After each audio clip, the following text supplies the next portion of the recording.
Somewhere in the hill country of Middle Tennessee sits a property that exchanged hands 4 separate times between 1884 and 1903.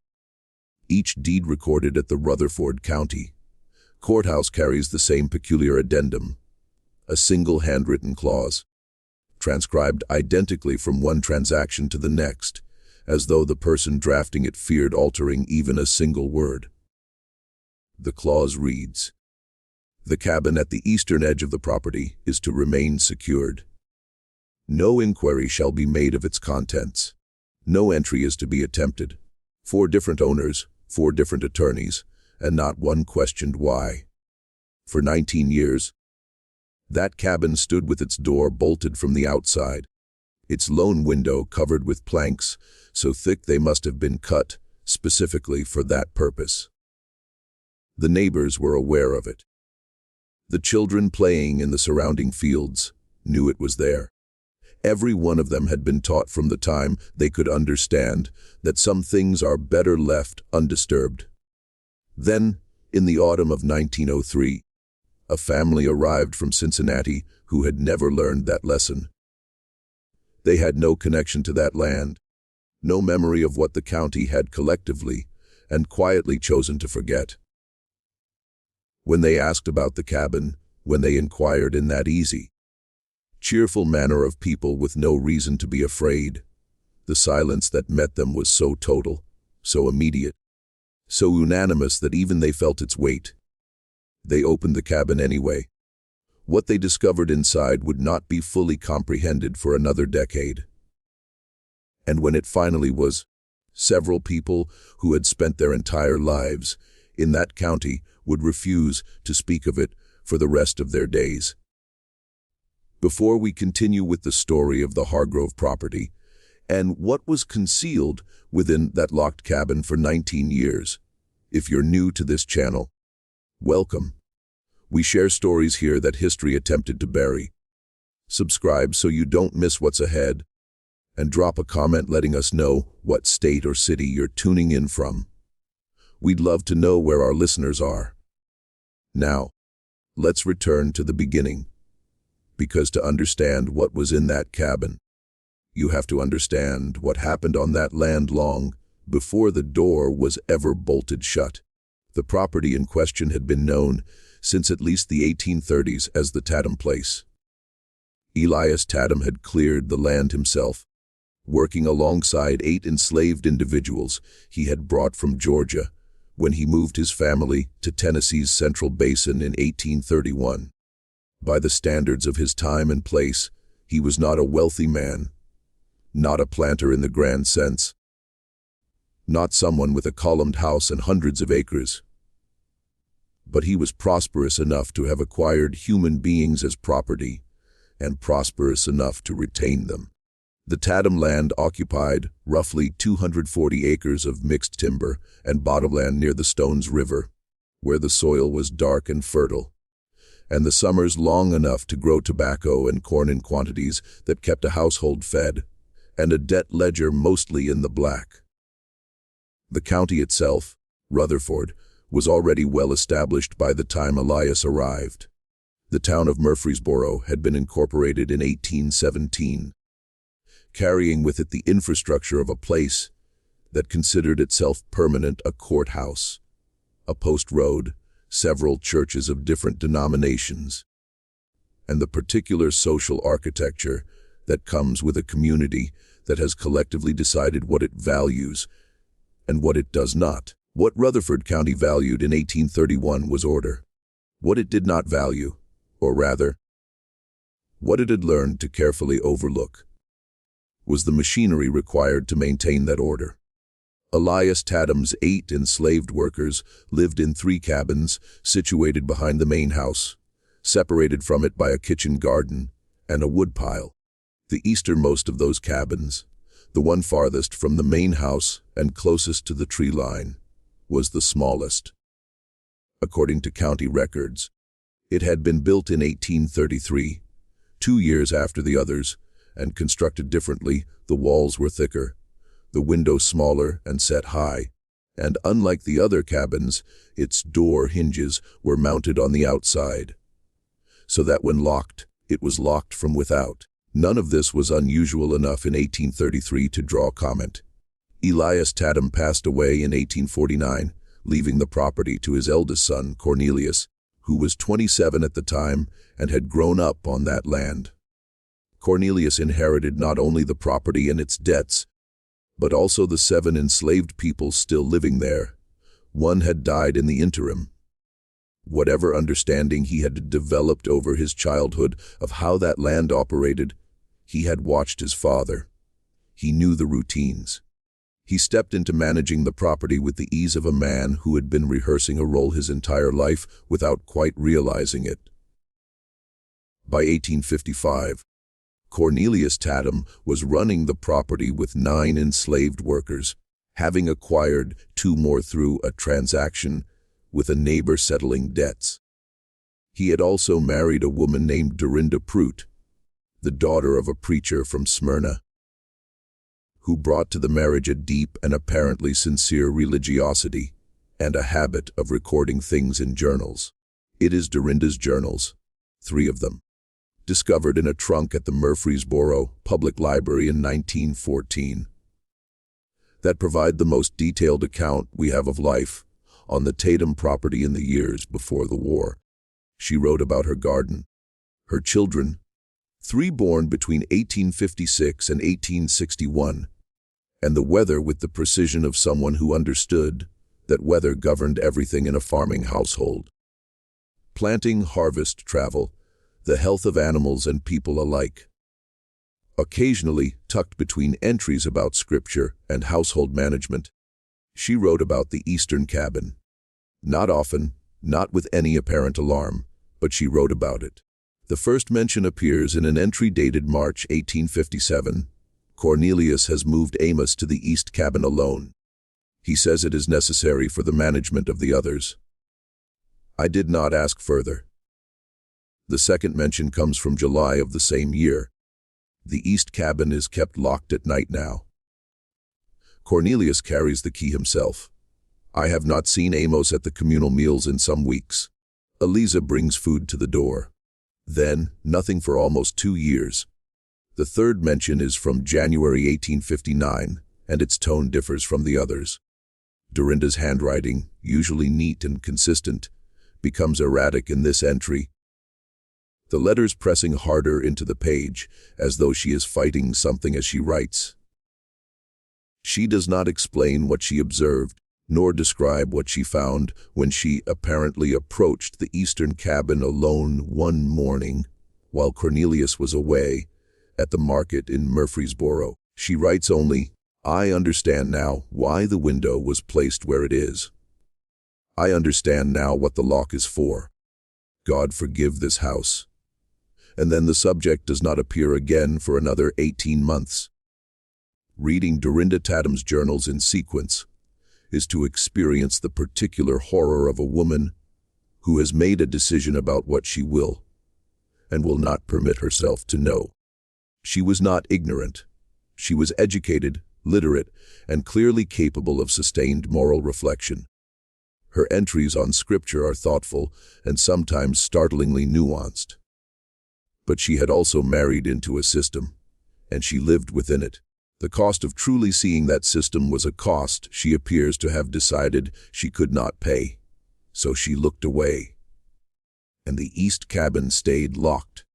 And Amos, whoever he had been before March 1857, disappeared entirely from the written record of the Tatum household. The Civil War arrived in Rutherford County with a force that surprised even those who had been anticipating it. The Battle of Stones River, fought at the very end of December 1862 and into the first days of January 1863, was one of the bloodiest engagements of the entire conflict. Nearly 13 Zalozan Union casualties, more than 10 Zalozan Confederate, all on ground that Rutherford County families had farmed, walked, and been buried in for decades. The sound of that battle could be heard for miles.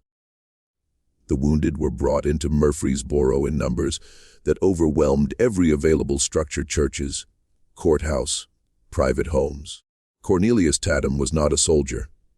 He was 39 years old in 1862, and whatever exemptions or arrangements he had made to avoid conscription, he was on his property when the armies moved through. He had sent Dorinda and the children to her father's house in Smyrna at the first sign of Union troop movements, and stayed behind to protect, as he put it in a letter to his brother-in-law. What is mine? What happened on the Tatum property during those weeks in December and January is reconstructed from three sources: a deposition given by a Union soldier named Corporal Frederick Osterhaus, who passed through the area in early January 1863, a letter Cornelius wrote to his wife on January 9th of that year, and an account recorded by a freedman named Solomon Gentry in 1871 as part of a labor dispute documentation in Nashville. Corporal Osterhaus, in his deposition, noted that his unit had camped briefly on or near the Tatum property on the night of January 4th. He wrote that they observed a structure at the eastern edge of the farmyard, a small cabin, heavily built, with a bolted door, and that they heard from inside it a sound he described as a voice, though not speaking in any way I could make out, more like something between a man singing to himself and a man talking to himself that's been doing. It's so long he's forgotten there's a difference. He wrote that they did not open the cabin. They had orders to keep moving.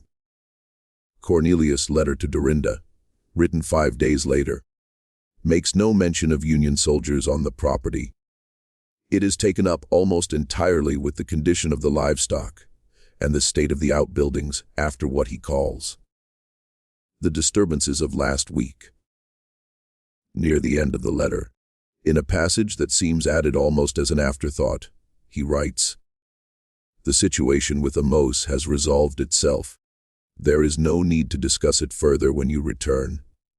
Solomon Gentry's account, recorded 8 years after the fact in the context of a labor dispute that had nothing directly to do with the Tatum property, contains a single passage that seems to refer to these events. Gentry had worked on a neighboring property before and after the war, and had known some of the people from the Tatum household.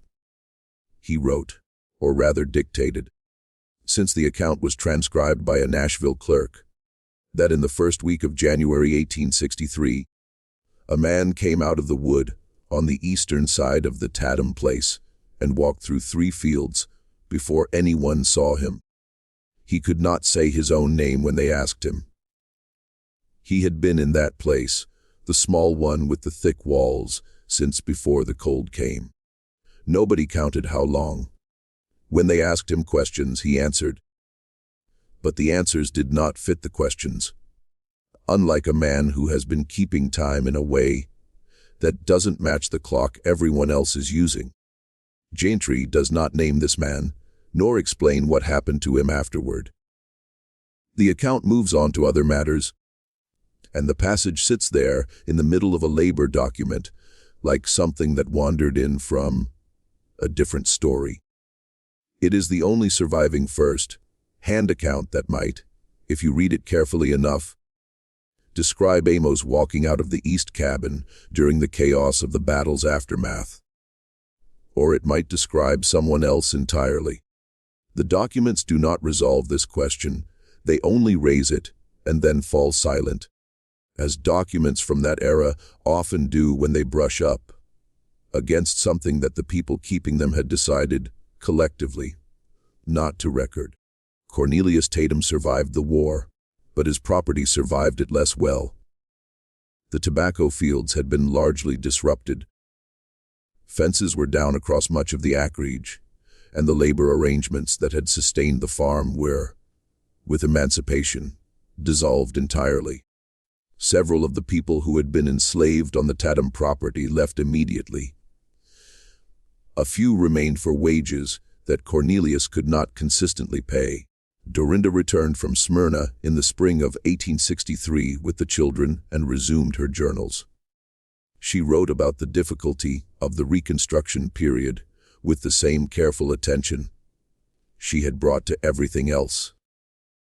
The practical challenges, the changed social landscape, the bewildering new arrangements of a world that had been, as she put it, turned on its face and set back down. And nothing is where it was before. She does not mention Amos again, and she does not mention the East Cabin again. Not by name, but in an entry from September 1863, she writes something that scholars who have studied her journals have found difficult to contextualize. Cornelius has begun to use the East Cabin for storage. Tobacco tools, mainly. He changed the door hardware last month. I do not know why I find this significant. Perhaps because I have spent 6 years not looking at that door, and now every time I cross the yard, I look at it without meaning to. The East Cabin, then, became a storage shed. The property limped through reconstruction, losing acreage as debts came due, selling parcels to neighbors, and eventually to a land company consolidating farmland in the area. By 1875, the Taddams held only about 60 acres of the original 240. Cornelius died in 1877 of a lung ailment that had been worsening for years. Dorinda sold the remaining property the following year and moved to Murfreesboro proper to live with her eldest daughter. The property passed to a man named Warren Gillespie, who had come to Rutherford County from Virginia after the war and built a modest business trading in farm equipment and seed. He was not a farmer himself. He leased the fields to tenant families and maintained the main house primarily as a residence. He was the first owner of the property who had no living memory of the Taddam household, and therefore no particular reason to regard the East Cabin with any specific attention. But he still did not open it. This is the detail that becomes harder to explain as you move further from the war and its immediate context. Gillespie did not open the East Cabin, and the family that purchased the property from Gillespie's estate in 1889, a couple named Holt, originally from North Carolina, did not open it. The deed both times contained the handwritten addendum: "The cabin is to remain secured. No inquiry is to be made." Where did that language originate? Gillespie would have needed to consult someone local when he purchased the property. A lawyer, a neighbor, someone familiar with the county and its arrangements. Someone told him about the clause. Someone explained, however obliquely, why it existed, and he accepted it. He did not push. He did not ask. There is something telling in this, not that people kept the cabin locked, which is explicable in any number of ways, but that each successive owner accepted the clause without apparent resistance, without documented curiosity.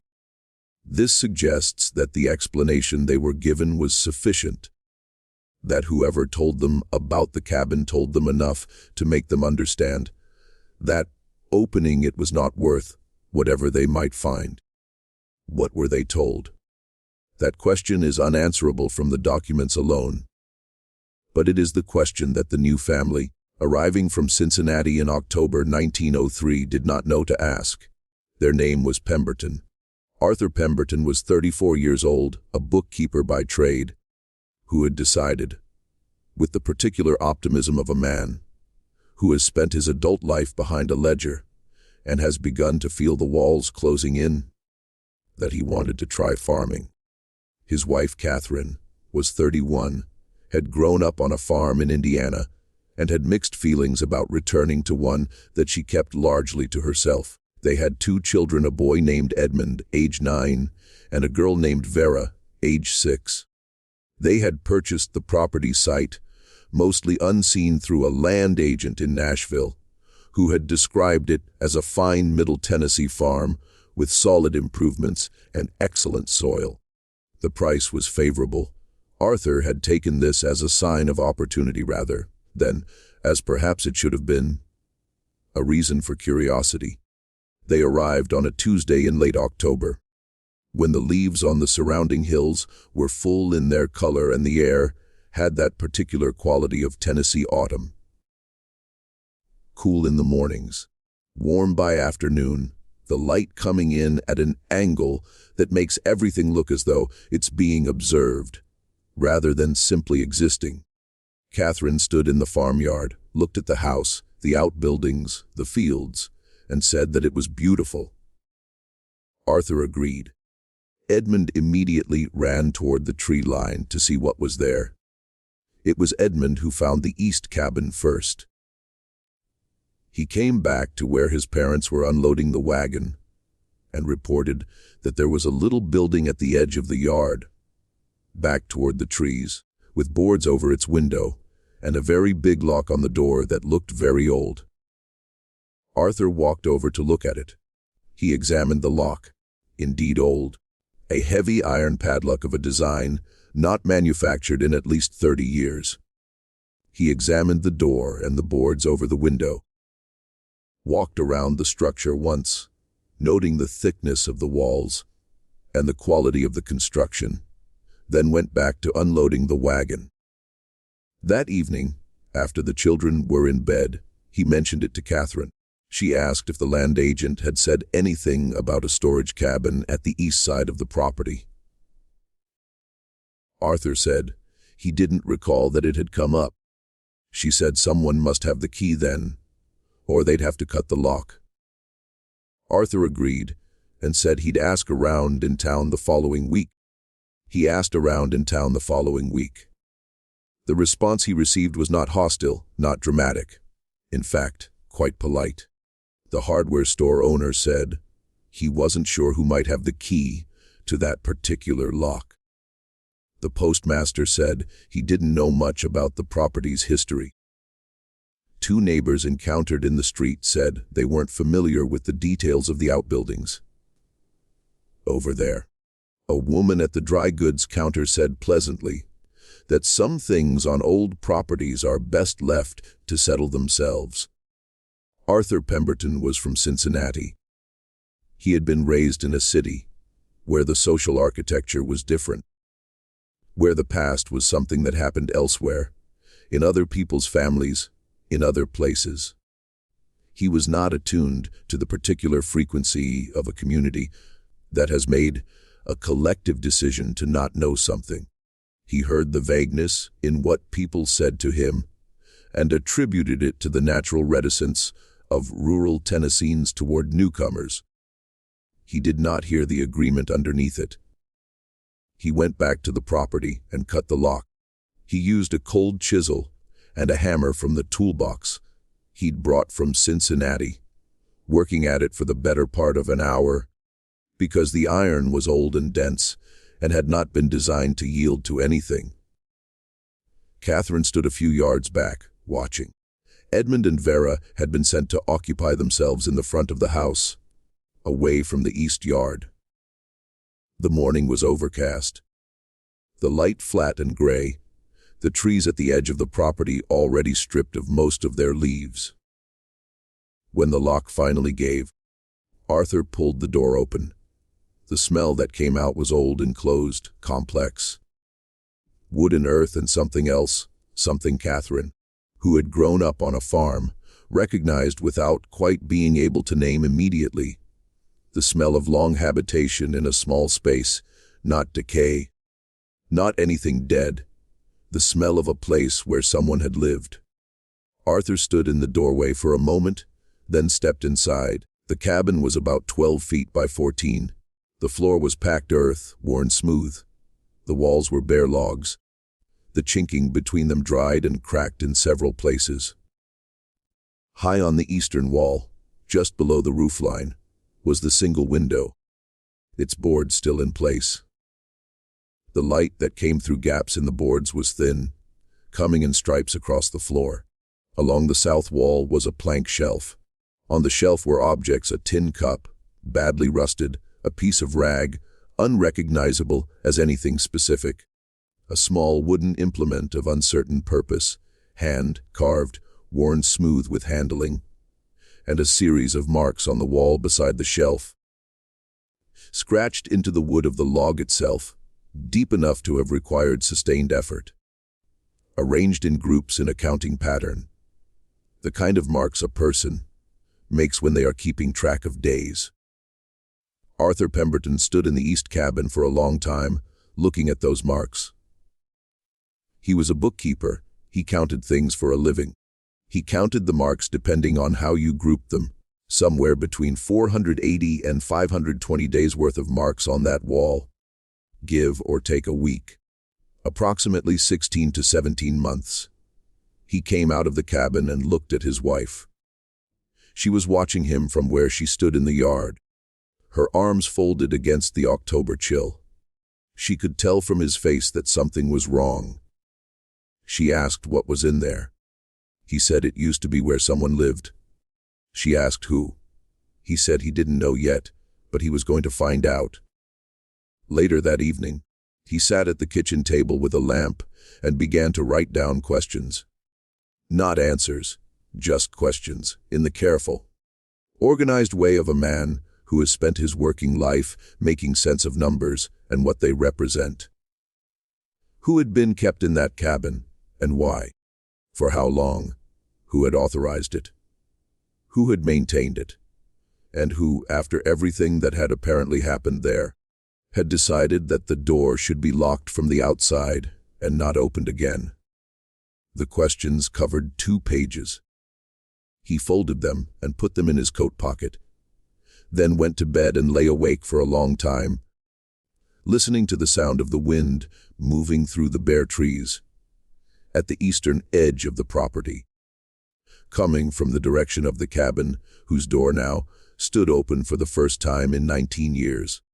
It was not difficult for Arthur Pemberton to locate the county records. He was systematic and patient, and the Rutherford County courthouse, rebuilt after substantial war damage, maintained reasonably organized deed and property records, going back to the county's founding.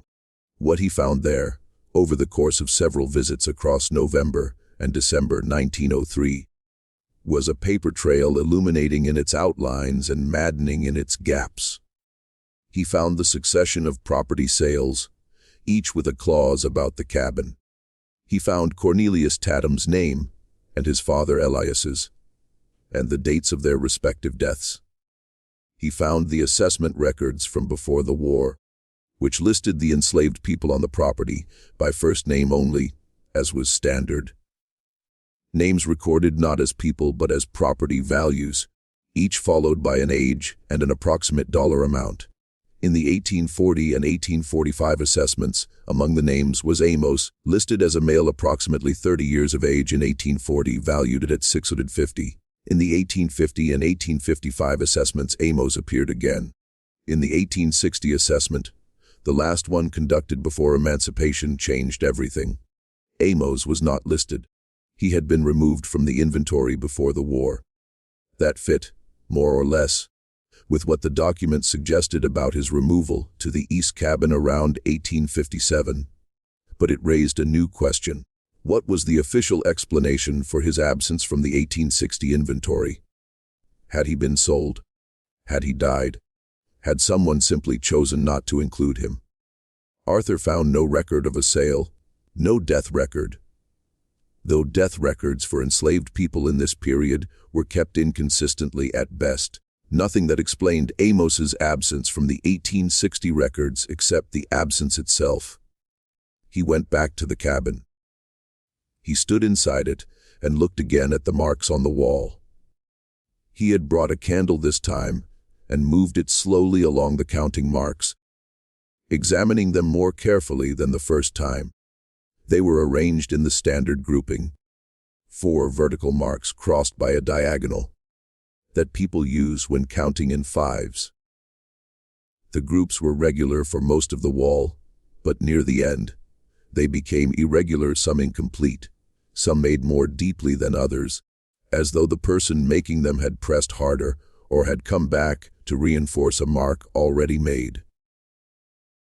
And then at the very end of the sequence, there was a section where the marks stopped being groups at all and became something harder to categorize.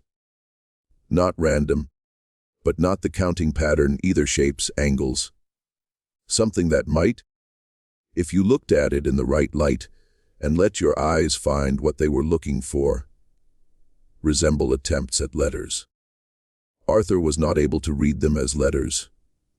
He traced them with his finger, trying to find shapes he recognized, came back 3 times over the following week, and tried again, but was not able to say with certainty what they were. He copied them as carefully as he could into his notebook, carried that notebook home, and sat with it for a long time. Catherine watched him doing this. She had not been back to the east cabin since the morning they opened it. She had gone in once briefly while Arthur was still inside that first day, had seen the shelf and the tin cup and the marks on the wall, and had come back out into the gray October morning and stood in the yard looking at the tree line for a while.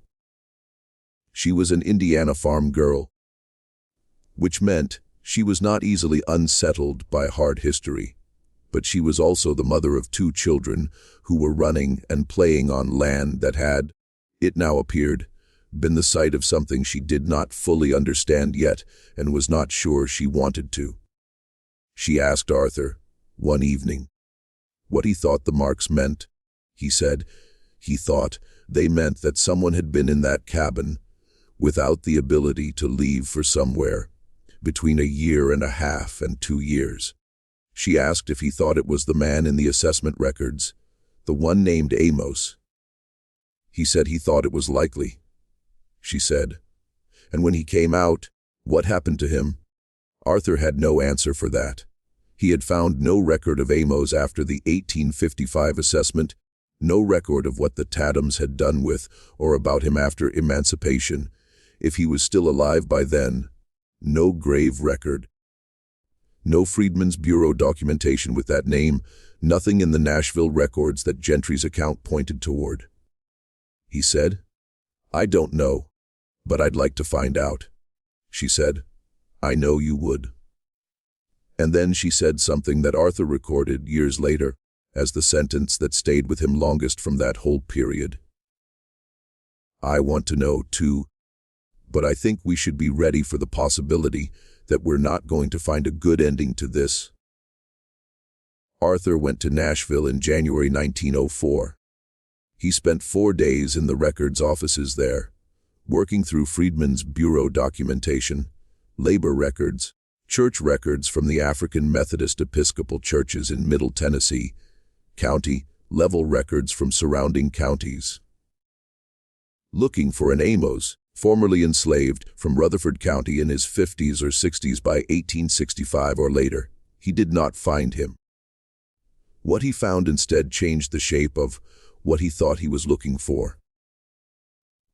In the Nashville offices of what had been the Regional Freedmen's Bureau, Arthur found a collection of claim documents from 1866 and 1867, records of formerly enslaved people making claims for back wages, for property they'd been promised, for various forms of support the Bureau had been charged, however inadequately, with providing. Most of the documents were routine, the desperate, bureaucratic records of people trying to establish a foothold in a world that had just technically acknowledged their humanity, while doing very little to practically support it. But buried in the middle of a folder of Rutherford County documents was a claim, not from Amos himself, but from a woman named Hester Gaines, who identified herself as formerly enslaved on a property in Rutherford County, Tennessee. Her claim was for wages owed by the estate of Cornelius Tatham. At the bottom of her claim form, in the space provided for additional information, she had written, or had dictated and had written for her, a single sentence she apparently felt relevant to her case. There is a man who was on that property, who was not freed with the others, and I do not know if he is alive.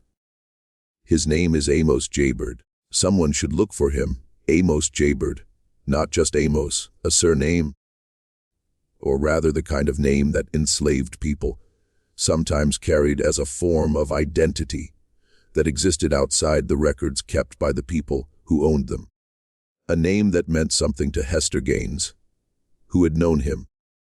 A name that meant he was a person with a history that extended before and beyond his captivity. Arthur Pemberton sat in the Nashville Records office with that document in his hands and felt something shift in his understanding of what he had found in that east cabin. He had been thinking of it as a mystery, an old, troubling mystery, but a historical one, something that had happened and been resolved one way or another in the distant past, the kind of thing that leaves marks on walls and then is over. But Hester Gaines's 1866 notation suggested it had not been resolved, that there had been someone in 1866, a year after the war ended, who was still asking about Amos Jaybird, who had made an official claim in the records of a government bureau in the hope that someone would look for him. Whether anyone had looked, Arthur could not determine. There was no follow-up document in the folder, no resolution. Just Hester's sentence sitting there in the Freedmen's Bureau records for 38 years, unanswered. If you've been with us this long into this story, you already understand why nobody wanted to talk to the Pembertons about that cabin. Leave a like if this is hitting you the way we think it is, and share this video with someone you think needs to hear it, because what Arthur found next, in the records he hadn't thought to check yet, is the part that changes everything. The key to what happened. The mechanism of it, the specific human decisions that produced that east cabin and what it contained, came not from the grand repositories of Nashville, but from the basement of the Murfreesboro Methodist Church, where a deacon named Cyrus Ledbetter had, for reasons he himself apparently could not fully explain, preserved a collection of correspondence and personal documents belonging to several local families. He had gathered them after the war, during the period of displacement and upheaval, when households were dissolving and their contents being scattered, and had put them in wooden boxes and kept them in the church basement because he told Arthur when Arthur tracked him down in the spring of 1904, that papers about what happened here should stay here. Whatever they say, Cyrus Ledbetter was 71 years old, born in Rutherford County, and had lived there his entire life. He received Arthur in his home, which was small and neat and smelled of pipe smoke and old paper, listened to what Arthur had found and what he was looking for, then got up and went to a cabinet and came back with a bundle of documents tied with a faded blue ribbon and set them on the table. The documents included several pieces of correspondence involving Cornelius Tatum. Letters he had written and letters he had received. Ledbetter had obtained them, he explained, from Dorinda Tatum's daughter, who had found them among her mother's effects after Dorinda died in 1891. Arthur read through them carefully there at Ledbetter's table, the old man watching him from across the room. The picture that emerged was not simple, and it did not resolve into the shape Arthur had been expecting. He had been constructing, over the months of his investigation, a narrative with a clear architecture, a man locked in a cabin, a cruel and arbitrary act of confinement, a secret maintained by a community complicit in its perpetuation. What the letters showed him was something more complicated, though not, ultimately, less damning. Amos Jaybird had, according to a letter Cornelius received in 1856 from a man in Murfreesboro named Thaddeus Creel, been involved in what Creel described as communications of a dangerous nature with a free-colored population in Nashville. Creel was, as best Arthur could determine from context, some kind of informal liaison between local property owners and the county's law enforcement apparatus. The kind of man whose precise role is never quite officially articulated, but who everyone understands performs a function in maintaining the order of things.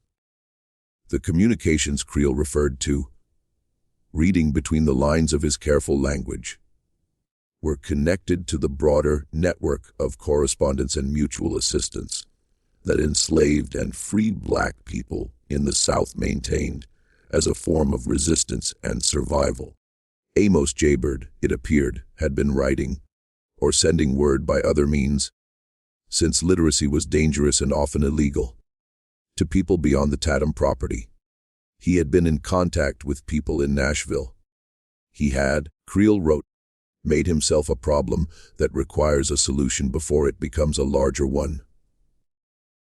Cornelius Tatum's response to this letter, a draft of which was in the bundle Ledbetter had preserved, was measured and careful.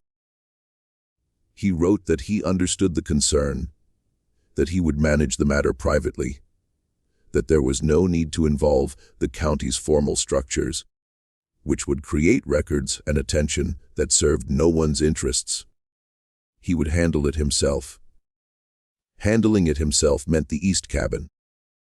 It meant the thick walls and the high window and the lock from the outside. It meant removing Amos Jaybird from the visibility of the other enslaved people on the property, from the visibility of neighbors and travelers and county assessors, and placing him in a state of enforced invisibility, from which Cornelius clearly calculated the problem he represented would simply stop existing. Arthur noted that this was not an unusual calculation for its time and place. This is part of what makes it so difficult to look at directly. It was a form of control that existed within the broad tolerance of a social system that had decided certain things were not crimes and certain people were not victims. Cornelius Tatum did not lock Amos Jaybird in that cabin because he was uniquely cruel. He did it because the system in which he operated made it possible, and the community around him made it acceptable, and no one in a position to object had sufficient power to do so. What happened in that cabin over the 16 to 18 months that the counting marks suggest, the documents do not say. Hester Gaines's 1866 claim suggests that Amos was alive when the war ended, or at least that she did not know he was dead. The disoriented figure in Solomon Gentry's account, the man who walked out of the Eastern Wood in January 1863 and could not fit his answers to the questions asked of him, may or may not have been Amos. If it was, then the chaos of the Battle of Stones River, Union troops moving through, Confederate lines disrupted, had momentarily suspended the entire social architecture of the county, providing the only opening that the locked door could not withstand, not force, not rescue, but the temporary collapse of the system that maintained it. Arthur found one more document in Ledbetter's bundle. It was not a letter, but a half-page of notes in Cornelius Tatum's handwriting that appeared to have been written sometime in 1863 after the battle. The notes were fragmentary, not a letter, not a journal entry, more like a man working through something on paper. Several lines were crossed out. What remained legible was this: the cabin is to remain as it is. Nothing moved, nothing changed. The door is to stay locked. If anyone asks, the cabin is for storage. If the property is sold, the arrangement is to continue. This is not negotiable. If it ever becomes necessary to explain, though God willing it will not. The explanation is that the situation is settled and the matter is closed. The man is gone. Where he went is not known and should not be inquired after. Arthur sat with that half-page for a long time. The man is gone. Where he went is not known. Cornelius had written those words in 1863 in the weeks after whatever had happened during the battle's chaos, and he had apparently never revised them. He had accepted not knowing as the resolution. He had closed the door and locked it and passed the instruction along through deeds and social pressure and the quiet collective agreement of a community that understood without needing to discuss it explicitly that some questions are better not pursued. And he had counted on the architecture of that agreement to hold. It had held for 40 years. It had held through 4 property sales and multiple generations of county residents and a war that was supposed to have changed everything. It had held until a bookkeeper from Cincinnati, with no history in that county and no investment in its silences, had arrived with a cold chisel and too many questions. Arthur Pemberton went back to his property that evening. He walked out to the east cabin in the April dusk, the trees around the edge of the property just beginning to come back into leaf, and stood in the doorway looking at the marks on the wall, 500 or so days worth of marks made by a man who had needed to know that time was passing, that he still existed inside it. He stood there until it was fully dark, then went back to the house. Arthur Pemberton did not publish what he had found. He was not a journalist or a historian. He was a bookkeeper who had bought a farm and stumbled into a record of something that his country had decided to bury. He wrote up his findings in a careful document, 23 pages, organized the way a bookkeeper organizes things, with sources noted and gaps clearly marked, and sent copies to 3 places. The Freedmen's Bureau Records Office in Nashville, now essentially a historical archive, the Howard University Library in Washington, which had expressed interest in documentation of the post-war period, and a black-owned newspaper in Nashville that he had learned of through the AM church contacts he'd made during his research.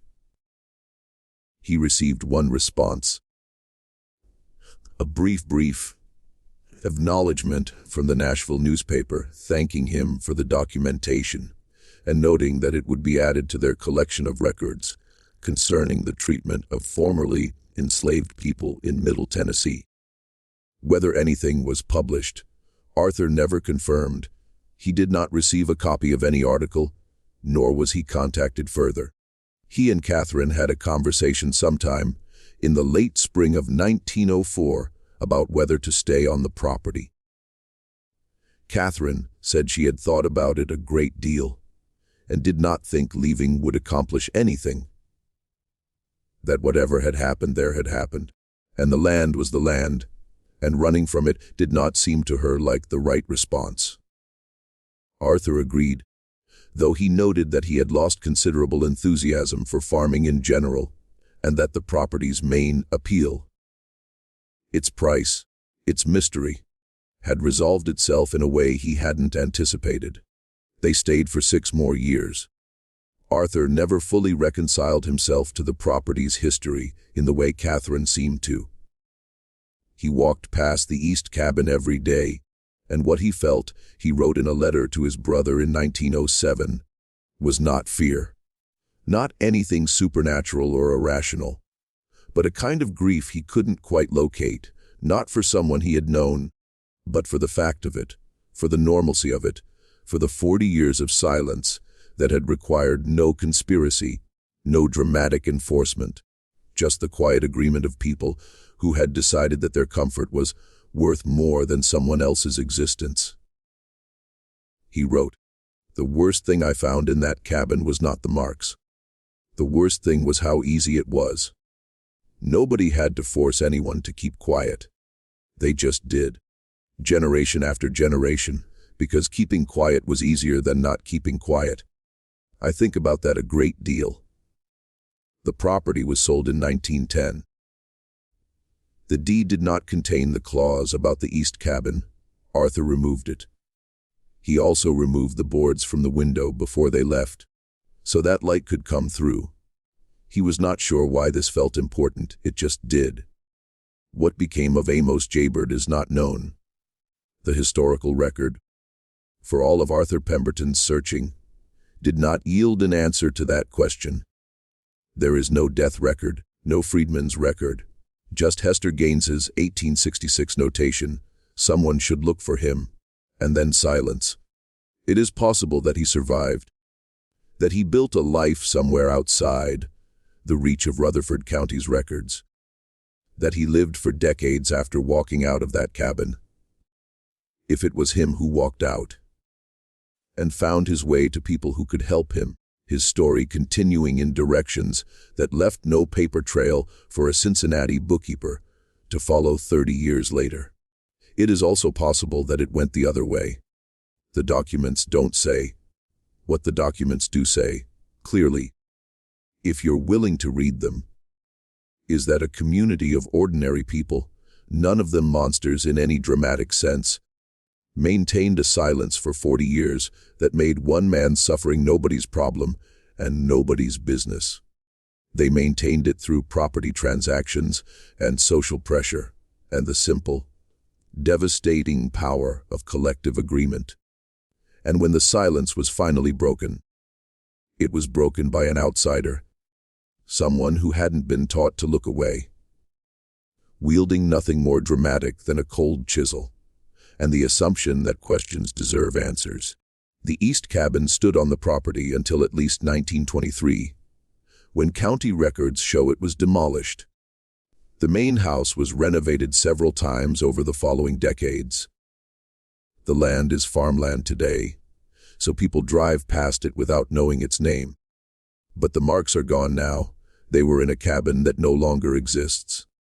The only record of them is in Arthur Pemberton's 23-page document, sitting in the Howard University Library, cataloged under Property Records and Personal Accounts, Middle Tennessee, 1900-1910, where it has been for over a century waiting, as records do, for someone to look. This mystery shows us something that history returns to again and again, that cruelty does not require monsters.